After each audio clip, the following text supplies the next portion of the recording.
vamos a empezar la clase. Antes de pasar al siguiente punto del programa, que sería la impugnación de las resoluciones, ¿tienen alguna duda sobre cualquier uno de los temas anteriores?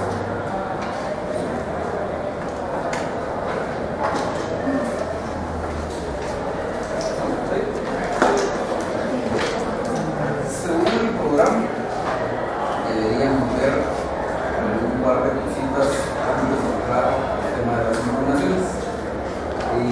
Son temas que de todos modos vamos a ver, pero me interesa más que avancemos con el tema de las impugnaciones, porque de este tema dependen dos trabajos de grupo todavía y el otro trabajo que les voy a poner al final del curso. Entonces prefiero que avancemos con este tema y después retomamos lo otro, que serían los medios excepcionales de terminación del proceso, las costas y alguna otra cosita por ahí.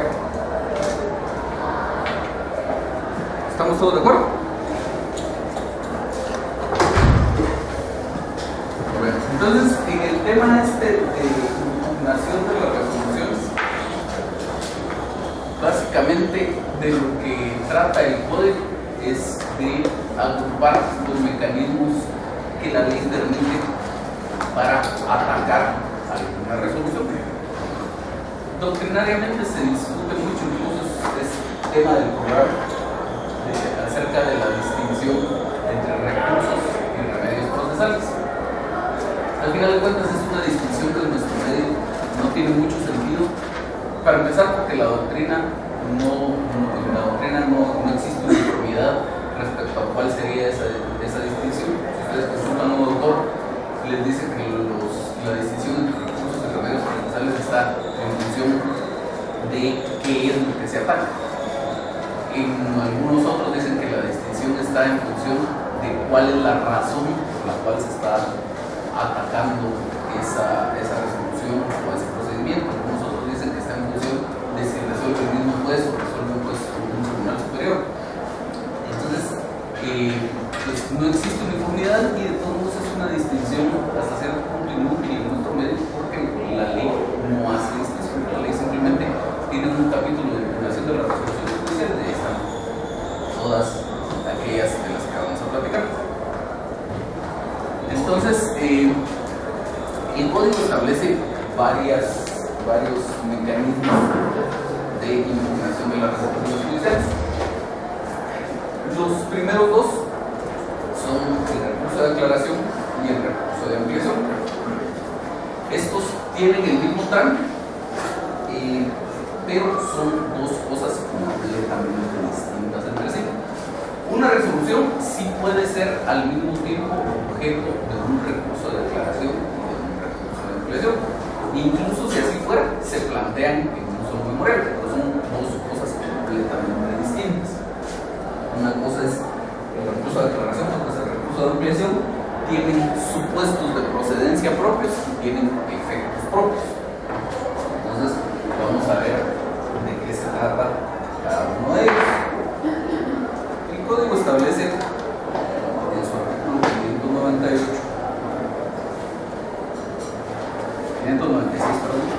que cuando los términos de un auto o de una sentencia sean oscuros, ambiguos o contradictorios, podrá pedirse que se aclaren. Entonces, esos son los supuestos de procedencia de un recurso de aclaración: la oscuridad, la ambigüedad o la contradicción en los términos de un auto o de una sentencia. Entonces, lo primero que deberíamos remarcar aquí es que objeto de un recurso de aclaración solo pueden ser los autos y las sentencias, porque nos excluiría los decretos. Y luego dice que para que proceda el recurso de aclaración tiene que darse alguna de estas tres situaciones. La oscuridad, como su nombre lo dice, que hay algo que no esté claro, que hay algo que no se entiende en la resolución. La ambigüedad, que algo pueda tomarse en más de un sentido. Y la contradicción, que en alguna parte de la resolución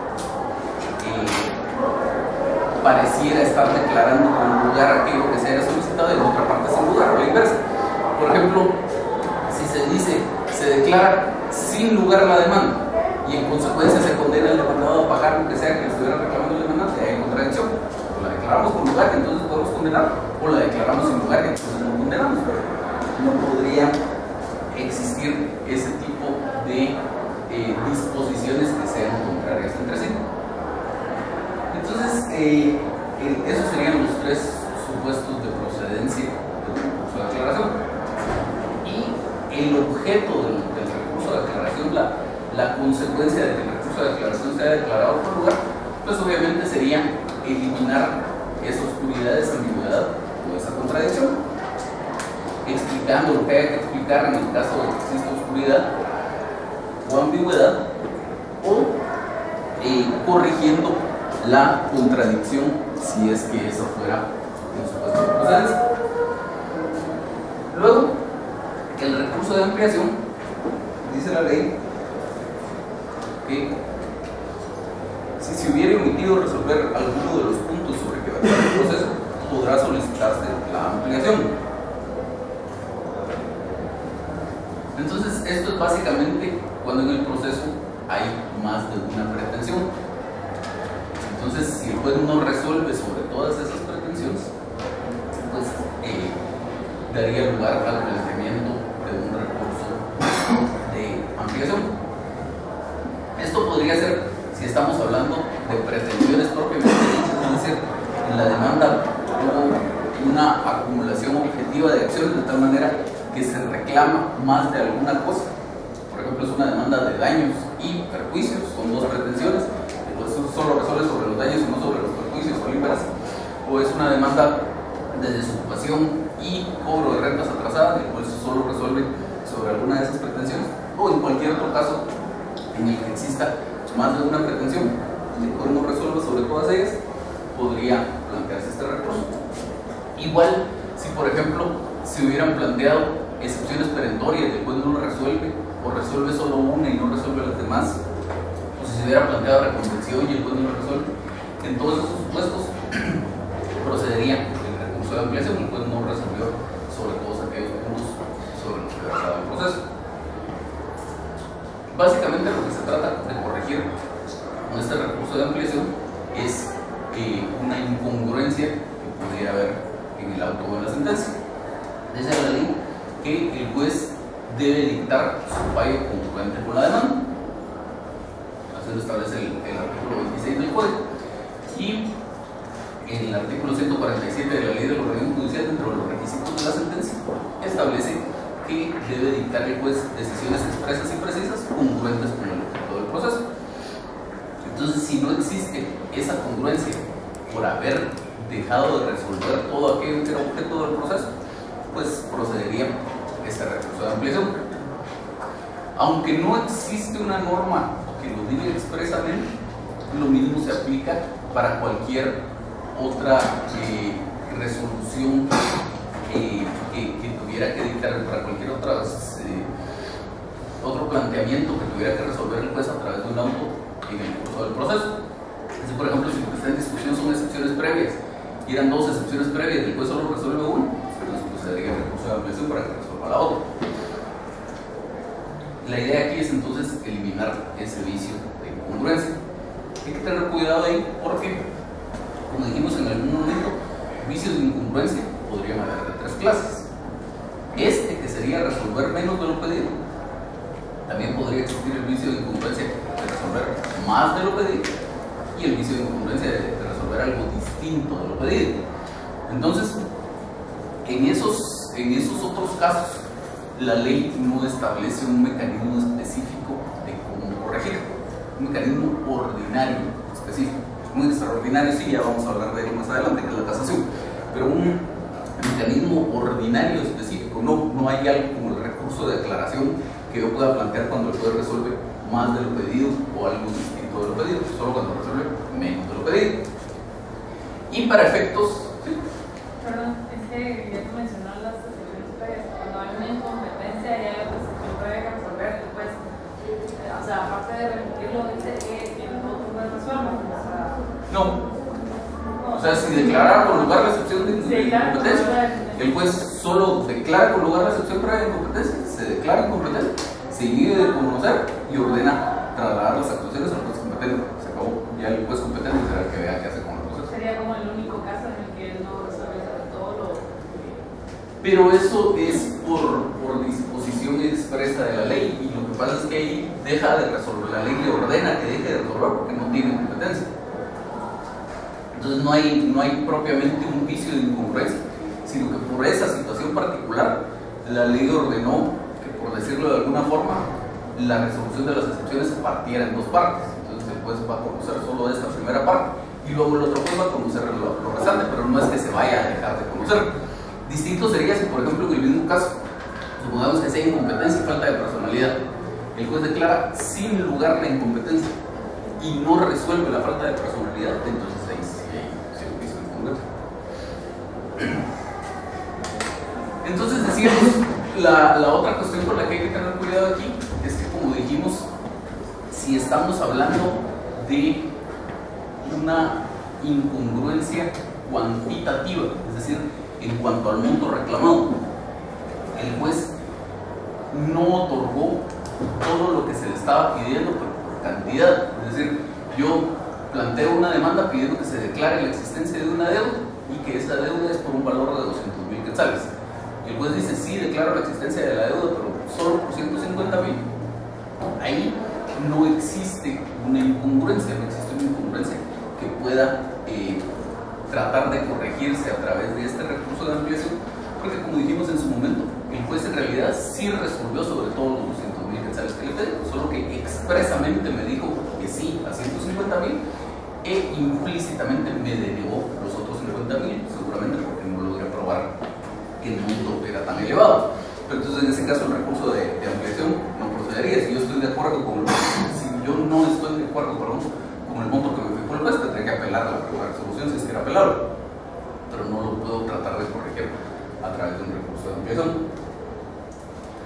Entonces, como les digo, los supuestos de procedencia y la consecuencia de que se declarara con lugar un recurso de ampliación sería precisamente que el juez resolviera aquello que hubiera dejado de resolver en un principio. Entonces, como ven, los supuestos de procedencia son distintos en ambos casos, las consecuencias también son distintas en ambos casos, pero una misma resolución, un mismo auto o una misma sentencia sí pueden ser al mismo tiempo sujetos de ambos recursos. Pero entonces y en ese caso se plantearán en un solo memorial. Tendré que decir expresamente que parezco plantear recurso de aclaración y recurso de ampliación en contra del auto de fecha tal o de la sentencia de fecha tal. Y entonces expondré ahí, en cuanto al recurso de aclaración, por qué existe oscuridad, ambigüedad o contradicción en el auto o la sentencia, y pues el recurso de ampliación, que fue lo que se debe resolver. Y luego también tendré que formular la petición correspondiente a cada uno de esos recursos. ¿Dudas hasta aquí? ¿Sí? Licenciado, ¿qué pasa cuando por medio de un recurso de aclaración o ampliación se modifica como totalmente el sentido de la sentencia? Esa es muy buena pregunta. Con estos dos recursos, lo que hay que tener presente es que eso no se puede. No se puede variar el sentido de lo resuelto a través de un recurso de aclaración o de un recurso de ampliación. Parecería variarse el sentido de lo resuelto cuando el fundamento del recurso de aclaración es la contradicción, como el ejemplo que les ponía, que declara el juez sin lugar a la demanda y en consecuencia condena a pagar tal cosa. Entonces, cuando el juez corrige esa deficiencia y diga que no era que estuviera declarando sin lugar a la demanda, sino que lo estaba declarando por lugar, pues parecería que se está variando el sentido, pero esa corrección que haga el juez de esa sentencia tiene que ser congruente con el resto del contenido de la sentencia original. O sea, si la sentencia estaba planteada de esa forma, seguramente la parte considerativa sí decía que la demanda era procedente, que se había probado la existencia de obligación, etcétera, etcétera, etcétera, y solo fue un error de teclazo o que copiaron y pegaron algo que no correspondía o lo que usted quiera, por lo cual figuraba ese tema de sin lugar. Pero digamos, algunos tienen la mala costumbre de tratar de hacer eso que ustedes y que el juez varíe el sentido de su resolución a través de un recurso de declaración o de un recurso de ampliación, sobre todo cuando es una resolución de segunda instancia. Porque cuando es una resolución de primera instancia, pues sí tenemos el recurso de apelación, que precisamente es para eso, para variar el sentido de lo resuelto. Pero cuando es de segunda instancia, como solo tenemos 2 instancias, pues ya no hay una apelación de esa resolución de segunda instancia, y por lo tanto algunos tratan de irse por ahí. Entonces no debería. Si el juez variara el sentido de su resolución en el auto que resuelve un recurso de declaración o de ampliación, si eso pasara en primera instancia, eso sería uno de los agravios que se tendría que expresar en su recurso de apelación. Si eso pasara en la segunda instancia, pues depende. Si la resolución puede ser objeto de un recurso de casación, podría fundamentar por eso su recurso de casación. O incluso si la resolución ya no es objeto de un recurso de casación, mi juicio podría plantear una parte. ¿Tú estás aquí? ¿No?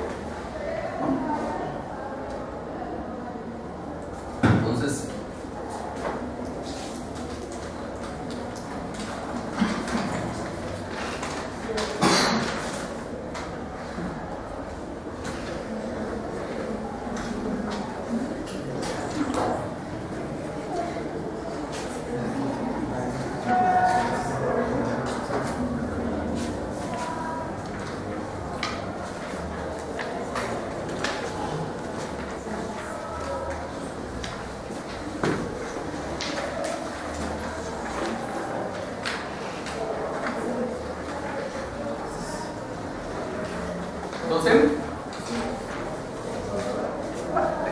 gracias. Entonces, si me hacen favor, apáguense la luz, vamos a ver cuál sería el procedimiento del recurso. Gracias.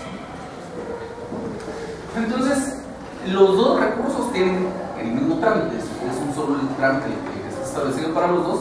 Y como les digo, si ambos recursos fueran procedentes en cuanto a un innovador de sentencia, se plantearía incluso en un solo memorial, y por lo tanto el trámite que seguirían ambos sería un solo. Entonces, está el auto o la sentencia que va a ser sujeto de este recurso de declaración o de ampliación. Ojo, que solo puede ser auto o sentencia, no puede ser un decreto. Se notifica y dentro de las 48 horas siguientes se tiene que interponer el recurso. Hay una audiencia a la otra parte por 2 días. Y el auto que resuelve el recurso dentro de los 3 días siguientes se acabó. Un trámite bastante sencillo. Igual el contenido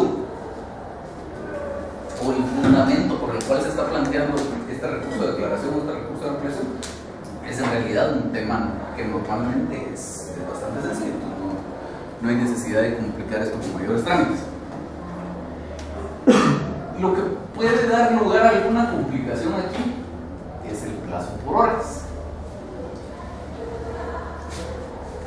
En el cómputo de los plazos, la ley del organismo judicial, cuando son plazos por horas, tiene alguna complicación. Si vamos al artículo 45 de la ley del organismo judicial, dice: en el cómputo de los plazos legales en toda clase de procesos se observarán las siguientes reglas. A, el día de 24 horas, que empezará a contarse desde la medianoche, 0 horas. B, para los efectos legales en tiempo por noche, si no interesa. C, los meses y años, tampoco. El D no nos interesa en este momento, pero es importante. Terminarán los años y los meses la víspera de la fecha en que el principio debe contarse. E, en los plazos que se computen por días, no se incluirán los días inhábiles. Son inhábiles los días de feriado que se declaran oficialmente, los domingos y los sábados, con la opción de formar el programa de trabajo, jornada semanal de trabajo, un número de 40 horas, se tengan como días de descanso, y los días en que por cualquier causa el tribunal hubiese permanecido cerrado en el curso de todas las horas laborales.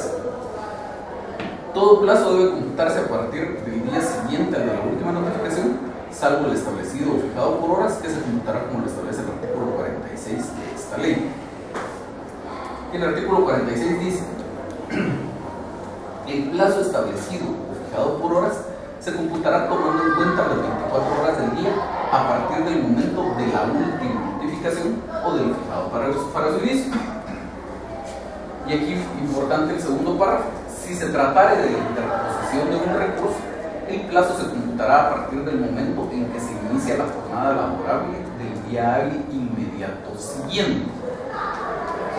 Entonces, Entonces es importante ahí tener en cuenta sobre todo el segundo párrafo de este artículo 46, porque aquí estamos hablando de recursos y entonces es una norma específicamente aplicable a ese supuesto. ¿Por qué les hago todo este relato? Si a mí me notificaran, por ejemplo, un día viernes una resolución contra la cual yo quisiera plantear un recurso de declaración o de ampliación, si no estuviera ese último párrafo del artículo 46, ¿qué me dicen las demás disposiciones? Los plazos que se computan por días, en esos plazos no cuentan los días inhábiles. ¿Eso qué quiere decir? Que los plazos que se computan por meses, por años o por horas no aplica esa exclusión. Entonces, si no estuviera ese último párrafo, yo tendría que contar igual el sábado y el domingo para los efectos de ese plazo. Y si mi notificación fue a las 10 de la mañana, pues entonces mi plazo se vencería a las 10 de la mañana del domingo. ¿Qué es lo que pasa, por ejemplo, en materia de amparo, en que sí, todos los días y horas son hábiles? Aquí lo que establece la norma es que si se trata de la interposición de un recurso, como es este caso, el plazo empieza a computarse a partir de la primera hora hábil del día laboral siguiente. En este caso sería lunes. Entonces, a partir de las 8 de la mañana del lunes, empiezan a contar mis 48 horas, que vencerán a las 8 de la mañana del día lunes. Entonces, así sería la forma de computar ese plazo. E igual la forma de computar el plazo de 24 horas en el siguiente recurso que vamos a ver. ¿Estamos claros hasta ahí? ¿No hay dudas con estos recursos? Veamos los siguientes entonces. El siguiente sería el recurso de revocatoria. El recurso de revocatoria procede, a diferencia de estos dos que procedían solo en contra de autos o sentencias, el recurso de revocatoria procede solo en contra de decretos. Y entonces establece el artículo 598 del Código. Los decretos que se dicten para la tramitación del proceso son revocables de oficio por el juez que los dictó. Hasta ahí no estamos hablando todavía del recurso de revocatoria, sino que si yo como juez me doy cuenta que, por ejemplo, ordené abrir a prueba por 15 días un juicio ordinario, entonces digo, bueno, este es el plazo de prueba que corresponde al juicio sumario, y entonces puedo revocar de oficio ese decreto sin ningún problema. Pero luego dice, la parte que se considere afectada también puede pedir la revocatoria de los decretos dentro de las 24 horas siguientes a la última notificación.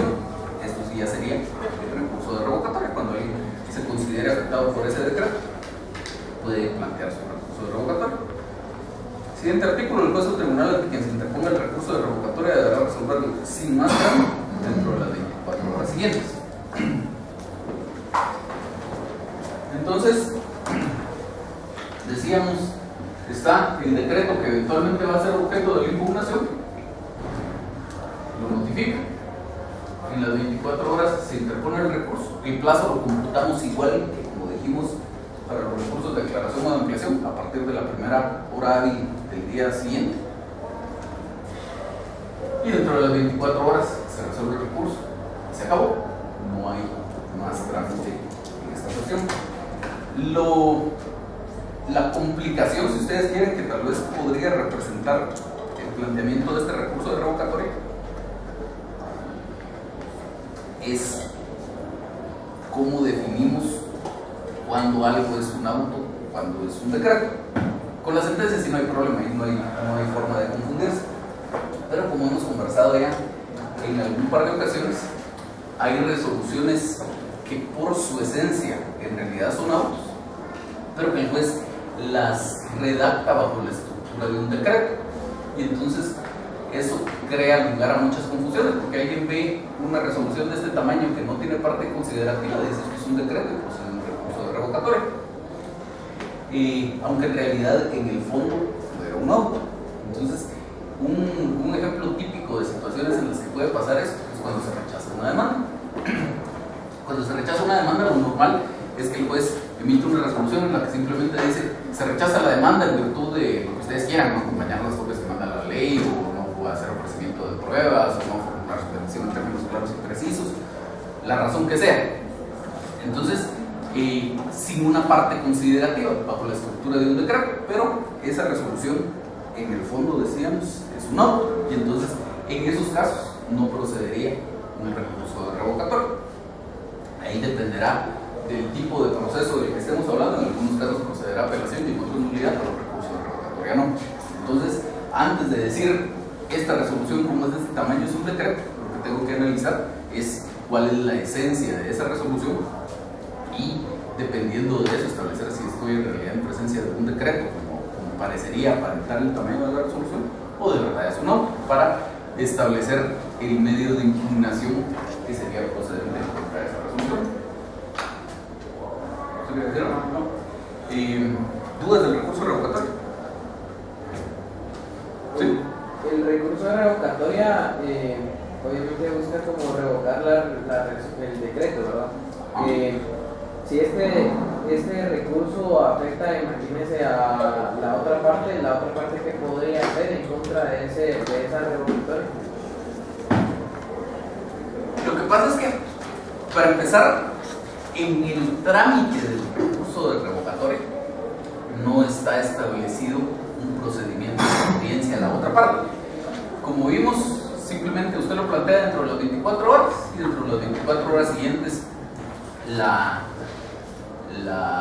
el juez tiene que resolver. ¿Y por qué no está establecido un procedimiento de audiencia para la otra parte? Precisamente atendiendo a qué es lo que se puede impugnar a través del recurso de revocatoria. Como son decretos, que son resoluciones muy sencillitas, entonces los ejemplos de cosas que por su esencia son los ejemplos de resoluciones que por su esencia son decretos, son cuestiones como la resolución donde se ordena la apertura a prueba del proceso, la resolución donde se señala de hebra para la vista, las resoluciones que admiten el enjuiciamiento de medios de prueba, etc. Entonces, normalmente en esos casos, si el juez varía lo decidido originalmente, no le va a causar a usted, que es la contraparte, alguna afectación. Digamos, si el juez dice, y además el juez normalmente va a declarar con lugar un recurso, en general cualquier recurso, pero especialmente el recurso de revocatoria, atendiendo a ese tema de que la resolución se dicta sin audiencia a la otra parte. Entonces el juez normalmente va a declarar con lugar un recurso solo si de verdad existe un fundamento. Entonces, si usted plantea un recurso de revocatorio porque dice, señor juez, usted abrió prueba de este juicio por 15 días y es un juicio ordinario, no hay para dónde, pues el juez declara con lugar el recurso de revocatorio, usted tenía razón. Entonces, precisamente por eso no está establecido ese procedimiento de audiencia. Ahora, pudiera ser que a pesar de eso, otra cosa antes de llegar a ese tema, atendiendo a eso, de que no existe una audiencia a la otra parte, hay que ser muy cuidadosos con qué resoluciones se escogen para plantear este recurso. Deberían ser solo ese tipo de resoluciones en donde, como le digo, no hay en realidad una afectación a la otra parte si el juez declara con lugar el recurso de revocatoria y efectivamente revoca su decreto. Porque sí hay muchos jueces que dicen, si voy a afectar a la otra parte con este recurso de revocatoria, por ejemplo, la resolución que le da trámite a la demanda, la resolución que le da trámite a la demanda es un decreto, y entonces, siendo decreto, no habría algún impedimento para que el juez declarara con lugar, para que el juez admitiera un recurso de revocatorio, para que el interesado pudiera plantear un recurso de revocatorio, el juez lo admitiera y eventualmente lo declarara con lugar. Pero entonces ahí sí estamos hablando de otra cosa, porque si usted plantea su demanda, recibe su notificación en donde el juez le da trámite a la demanda, y después, una semana después o qué sé yo, recibe una notificación en donde producto de un recurso de revocatoria que yo planteé, resulta que ahora el juez le rechazó su demanda, entonces ahí sí hay una afectación a los derechos de usted. Y entonces los jueces muchas veces en esos casos, aun cuando se trate de un decreto, dicen, si se están afectando los derechos de la otra parte, aunque se trate de un decreto que se va a revocar, no debería plantearse un recurso de revocatoria, sino debería plantearse un recurso que permita audiencia a la otra parte. La traducción normalmente eso quiere decir una nulidad. Porque como vamos a ver en un momento, el ámbito de procedencia de la nulidad es bien amplio, solo tiene algunas pequeñas exclusiones, pero de ahí casi cualquier cosa puede ser objeto de una nulidad. Entonces, en ese caso, la resolución que le da trámite a la demanda, si usted está en desacuerdo con la resolución que le da trámite a la demanda, puede plantear una nulidad. Y si usted plantea la nulidad, esa, como vamos a ver, se tramita por el procedimiento de los incidentes, y por lo tanto, si hay una audiencia, pues podría ser a la otra parte. Entonces, está balanceada la situación y se permite que las partes ejerzan su derecho de defensa. Ahora, regresando a su pregunta original, el juez sí le dio trámite al recurso de revocatoria en esas circunstancias y sí lo declaró con lugar. ¿Qué puede hacer la otra parte? Depende, y ahí se vuelve una cuestión bien cuestionable, en donde al final de cuentas uno queda parado medio en el aire. ¿Qué se puede hacer ahí? En esencia, se podría plantear una nulidad en contra de ese auto, el auto que resuelve el recurso de revocatoria. Pero en la práctica se ve a veces el problema de que, a mi juicio sin fundamento, le resuelven a usted que ya no se puede plantear nulidad en contra de la resolución que resuelva algún recurso previo. Yo específicamente tengo bien claro el caso de un recurso, no sé si fue de declaración o de ampliación, en el que se planteó el recurso, lo resolvió el tribunal en el sentido que lo haya resuelto, con lugar o sin lugar, no importa, y en contra de esa resolución se planteó una nulidad. Finalmente, el caso llegó en amparo hasta la Corte de Constitucionalidad y la Corte de Constitucionalidad dijo que en contra del auto que resolviera un recurso de declaración o un recurso de ampliación ya no podía plantearse nulidad. Totalmente sin fundamento, porque no hay una resolución, no hay una norma jurídica que lo diga, pero sí podría usted toparse con ese tipo de circunstancias. Y entonces se vuelve un problema, porque si usted dice, bueno, usted es demandante, le dieron trámite a su demanda, yo como demandado planteo un recurso de revocatoria en contra de esa resolución, el juez declara con lugar ese recurso de revocatoria, y entonces usted dice, pues obviamente no estoy de acuerdo con ese auto que declara con lugar el recurso de revocatoria y ahora me está rechazando mi demanda. Entonces usted se tiene que poner en la situación de decidir qué hacer. Usted dice, planteo una nulidad porque eso es lo procedente. Si usted plantea una nulidad porque eso es lo procedente, pues la juridicidad nos dice que deberían admitir la trámite de la nulidad y resolverse. Pudiera ser que el juez sí haya tenido razón en declarar con lugar el recurso de revocatoria, entonces le van a declarar sin lugar su nulidad, o pudiera ser que no y declaran con lugar la nulidad. Pero bueno, estamos en el escenario optimista, digamos, donde el juez sí le dio trámite a su nulidad. Ahora resulta que no le dan trámite a su nulidad bajo este argumento que le digo, que ya se está resolviendo el recurso y que por lo tanto no procede la nulidad. Entonces, ahí, al plantear su nulidad, usted quemó su cartucho. Ya no podría después decir, bueno, pero me estaba violando mis derechos y entonces planteo amparo, porque su plazo para plantear al amparo ya transcurrió.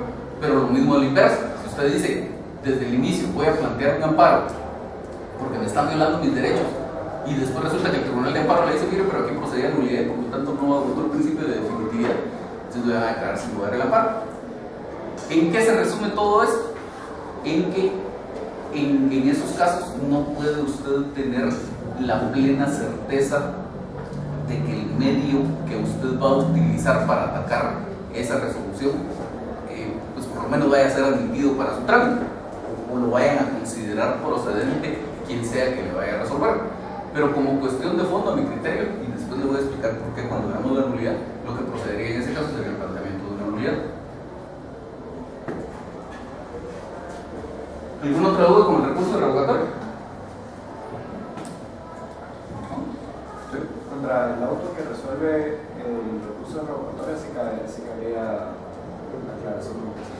Sí.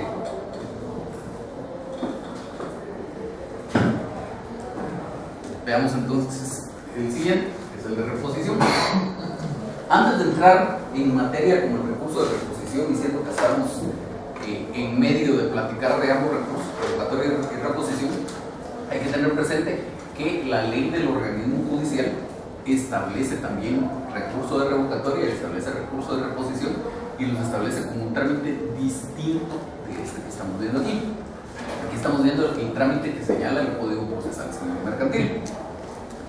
Y ese es el trámite que establece el Código Procesal Civil y Mercantil y que debe seguirse. ¿Por qué?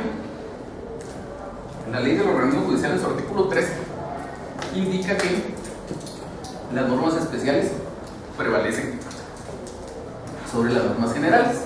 Y la Ley de los Organismos Judiciales es la ley más general de todas las que existen en el ordenamiento jurídico guatemalteco. Entonces, lo normal es que frente a cualquier otra ley, las disposiciones de la Ley de los Organismos Judiciales van a ser disposiciones generales. La Ley de los Organismos Judiciales establece en su artículo 1: los preceptos fundamentales de esta ley son las normas generales de aplicación, interpretación e integración del ordenamiento guatemalteco. Y hay por ahí alguna otra norma que dice que la Ley de los Organismos Judiciales sirve para suplir las deficiencias de otras leyes. El 23. Las deficiencias de otras leyes se suplirán por lo preceptuado en esta. Entonces, en líneas generales, la Ley de los Organismos Judiciales no funciona como una ley que debiera tomarse en cuenta en primer lugar, sino en ausencia de otras normas. Y como el Código Procesal Civil y Mercantil para el proceso civil